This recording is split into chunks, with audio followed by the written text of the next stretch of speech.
Greetings, YouTube. If you consider trans people to be people worthy of civil liberties and human rights, the time to fight is now.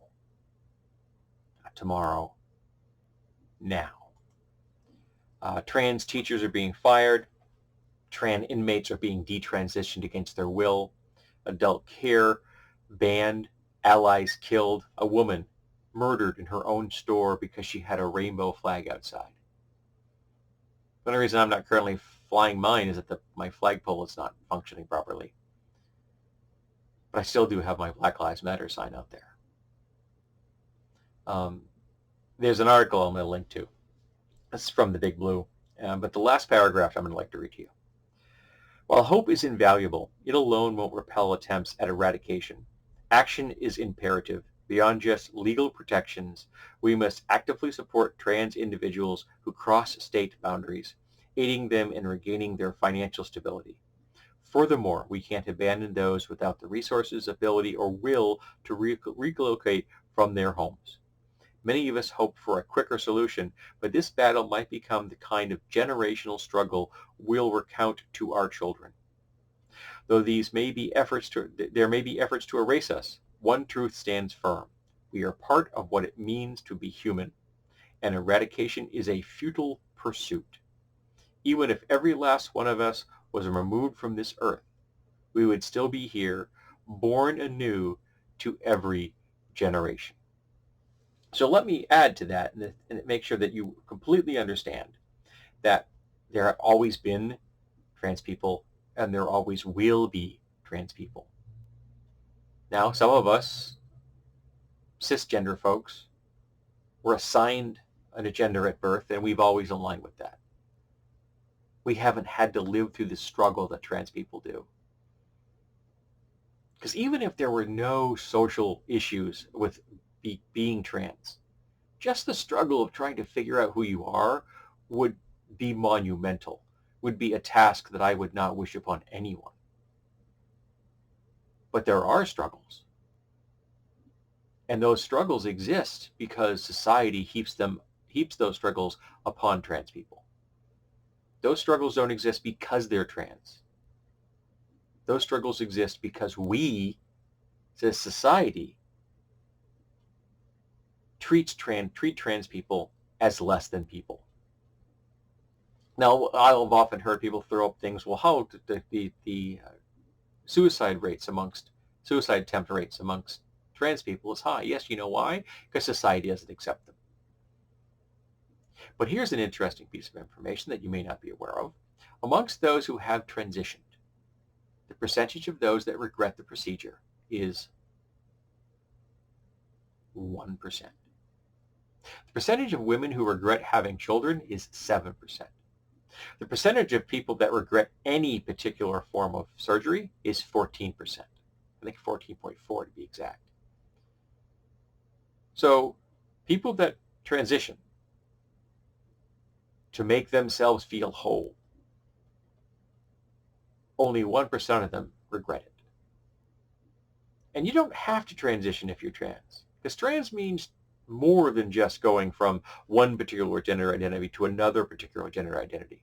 Some people don't want to transition. They don't want any hormonal treatments. They don't want any surgeries. They don't want any cosmetics done. They just don't identify as any particular gender, or they identify as all genders. But they don't identify with the gender dichotomy that has been rammed down our throats because it's a myth. Many societies have accepted that people are not one thing or the other. And just as the sexual orientation is a spectrum, gender expression is a spectrum. And what your gender expression is, what your sexual orientation is, and what your presentation is are three different things that have no bearing with each other. There are people that look just like me and they identify as feminine. There are people that could look just like me and identify as male or as non-binary or as poly. It doesn't matter. It's none of your business. All you have to do is accept the fact that they are all worthy of civil liberties and human rights. And if you oppose the civil liberties and human rights of trans people, you are wrong. You are morally and ethically bankrupt. And do not bring into my comments the idea that your particular religion says X, Y, or Z. I don't care. Your religion has no bearing on my life. Your religion has no bearing on the lives of anyone except you. The only gender you should be concerned about is your own. Are you happy with it? Are you comfortable with it? If you are, I'm glad for you. I really am. The gods have been kind to you. So why don't you do the same thing and be kind to other people? But right now, the allies out there have to fight for our friends, our brothers, our sisters, and everybody in between. It's our jobs to speak up, because some of them can't because they've already been lost to us. Some of them can't because if they do it, their lives will be in danger. So it's our job to speak up and say, hey, if you're trans, you're cool with me. If you're trans, I respect you. I wear a pride flag on my belt pouch everywhere I go. Not because I'm advertising that I'm queer or trans, because I'm not. I'm a straight cisgender dude. It's because I want people to see that and realize that I am not a danger to you. That you are safe around me.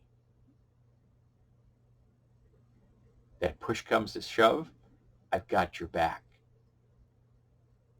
And yes, I'm willing to die on that particular hill. And we need more people willing to step up between the world and our trans friends. And you have to say, no, no, no. You don't go after the people I love. I've had people on my channel say really unpleasantly horrible things to me. And occasionally they get blocked for it. Occasionally I just blow them off because they're stupid. I had somebody recently come after my friend who's trans. Oh, no, you don't do that.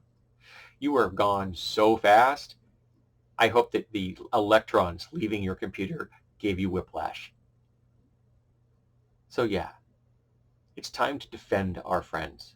It's time to speak out and say that trans people are people who are deserving of civil liberties and human rights. Always have been, always will be.